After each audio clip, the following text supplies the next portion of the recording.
Sahabat yang dikasihi oleh Tuhan Yesus Kristus, mari kita berdoa. Kami mempersiapkan diri mendengar sabda-Mu, nyatakanlah kebenaran firman-Mu kepada kami. Kami mohon dalam nama Bapa, Putra, dan Roh Kudus. Amin. Sabda Tuhan terambil dari Mazmur 30 ayat yang ke-12 sampai dengan yang ke-13. Aku yang meratap telah Kau ubah menjadi orang yang menari-nari.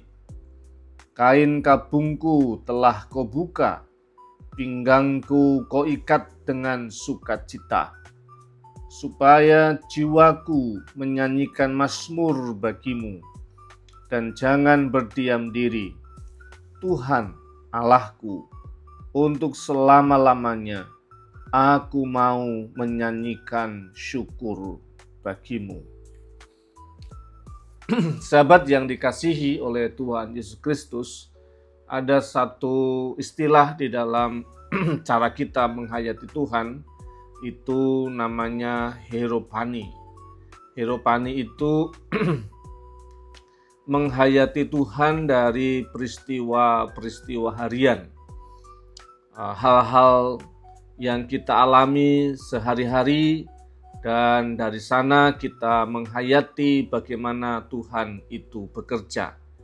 Nah, berkaitan dengan soal hieropani ini, itu ada yang menceritakan pengalaman-pengalaman harian yang sepertinya sederhana tetapi sesungguhnya punya makna religius yang penting. Misalkan soal kita bernafas, kita nggak punya kuasa atas nafas, udara yang kita hirup membuat kita hidup, kita nggak ngerti bagaimana udara itu bekerja dalam tubuh kita sehingga kita bisa tetap merasakan kehidupan dan organ tubuh kita bisa hidup semua dan seterusnya. Ada yang bahkan bisa mensyukuri hal yang sederhana, bahkan bisa membuka mata dan seterusnya. Bangun pagi, bisa buka mata, bisa menghirup udara, berbagai hal. Tetapi ada juga yang punya pengalaman-pengalaman dramatis di dalam hidupnya. Pengalaman-pengalaman yang bersifat spektakuler gitu ya. Dan bisa saja itu membuat kita menghayati Tuhan dengan cara yang indah begitu. Kita sakit, kemudian dalam segala perhitungan manusiawi kita agak pesimis, tetapi Tuhan menolong melalui berbagai macam cara dan seterusnya, dan kita sembuh. Kita bisa melewati masa-masa yang sulit dengan sakit kita dan kita sembuh. Bisa juga bahwa kita pernah mengalami masa susah, kehidupan ekonomi yang hancur lebur, bangkrut, dan kemudian Tuhan menolong menemukan jalan-jalan baru dalam kemurahan dan pertolongan Tuhan. Bisa saja kemudian kita punya pengalaman-pengalaman lain, misalkan kehilangan orang yang kita cintai, kita mengalami kedukaan, kesepian, rasanya tidak bersemangat lagi untuk hidup, dan ternyata dalam perjalanan Tuhan menguatkan kita dan menolong kita. Nah, proses itulah yang kemudian membuat kita sungguh-sungguh mampu untuk menghayati tentang kemurahan dan kasih Tuhan. Pemazmur menolong kita untuk terus punya cara hidup yang demikian. Pemazmur menghayati ketika dia susah, ketika dia mengalami banyak masalah, dan Tuhan pulihkan, Tuhan berkati, dan Tuhan tolong. Dan dia kemudian mengatakan, aku yang meratap sudah Kau ubah menjadi orang yang menari, dan seterusnya. Menari-nari, menyanyi, memuji, dan seterusnya. Tetapi yang menarik gini, supaya jiwaku menyanyikan mazmur bagimu. Jadi ada kelanjutannya, supaya jiwaku memuliakan Engkau.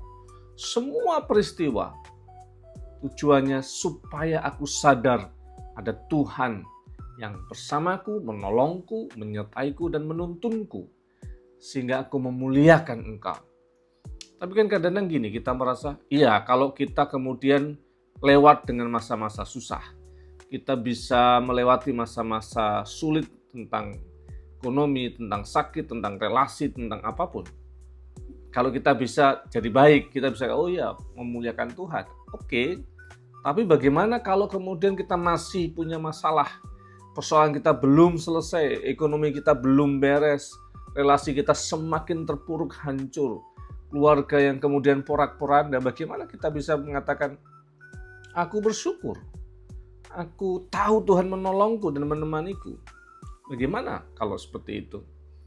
Sahabat, ada sebuah cerita.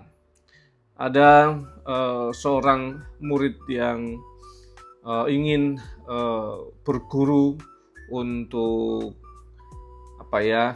ilmu bela diri, dan gurunya yang baru itu memerintahkan dia untuk memindahkan batu. Jadi oke, aku mau jadi gurumu, kamu mau jadi muridku, oke, syaratnya pindahkan batu. Dan ternyata yang ditunjuk itu adalah batu gedenya segede rumah. Dan tugasnya adalah mendorong batu itu untuk pindah. Berapa lama? Ya sampai pindah. Dan karena muridnya sangat ingin supaya gurunya itu bersedia menerima dia sebagai muridnya, dia besoknya siap untuk memindahkan batu itu dengan cara mendorongnya. Dan kita tahu pastikan hasilnya nggak mungkin batu itu bergeser. Setelah 1 bulan dia tetap batunya tidak bergeming, nggak ada pergeseran sama sekali, dan dia mulai frustasi di bulan yang keempat, yang kelima, dan dia frustasi. Dan datang lagi pada gurunya dan mengatakan, ini nggak mungkin, ini sesuatu yang konyol. Lakukan saja. Berapa lama lagi? 1 tahun. Tambah lagi ya. Waktu 1 tahun dia dorong sepanjang hari, nggak pernah bisa. Ya, kita tahu nggak mungkin lah mindahin batu segede itu gitu. Setelah 1 tahun, dia datang ke gurunya sambil tersenyum. Muridnya itu datang sama gurunya sambil tersenyum dan bilang, ya guru, saya tahu apa yang guru maksudkan. Gurunya dengan tenang dan, memang kenapa? Apa yang kamu dapat?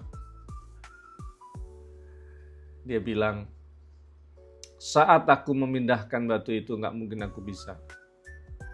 Ternyata batunya tetap ada di situ. Tetapi setelah 1 tahun aku melakukannya, tubuhku semakin kuat. Ototku semakin bermasa. Aku semakin siap untuk olah tubuhku menjadi seorang yang bisa berhasil di masa depan. Batunya tidak berubah. Masalahnya mungkin tidak berubah. Tetapi kita dikuatkan otot rohani kita. Maka bersyukurlah, bermazmurlah, pujilah Tuhan. Amin. Kami bersyukur kepadamu Tuhan untuk sabda firman-Mu yang kami hayati. Dan sertai kami untuk menghayati penyertaan kasih dan kemurahan-Mu yang menolong kami melewati semua pengalaman hidup kami. Dari yang susah menjadi bahagia, dari gagal menjadi berpulih dan berhasil, dari terpuruk menjadi bersemangat dan berpengharapan lagi. Namun juga Tuhan, kalau seandainya pun masalah kami tidak bergeming, seperti batu besar yang harus kami pindahkan, tapi kamu tetap setia dengan Engkau, tetap setia memperjuangkan hidup kami. Karena ternyata bukan tujuannya batunya berpindah, tetapi Engkau ingin melatih otot kami untuk bertumbuh semakin kuat menghadapi apapun. Terima kasih Tuhan Yesus. Amin. Kasih, karunia, dan damai sejahtera dari Allah Bapa kita dan dari Tuhan Yesus Kristus, penyertaan dan pertolongan Roh Kudus menyertai engkau dalam nama Bapa, Putra, dan Roh Kudus. Amin.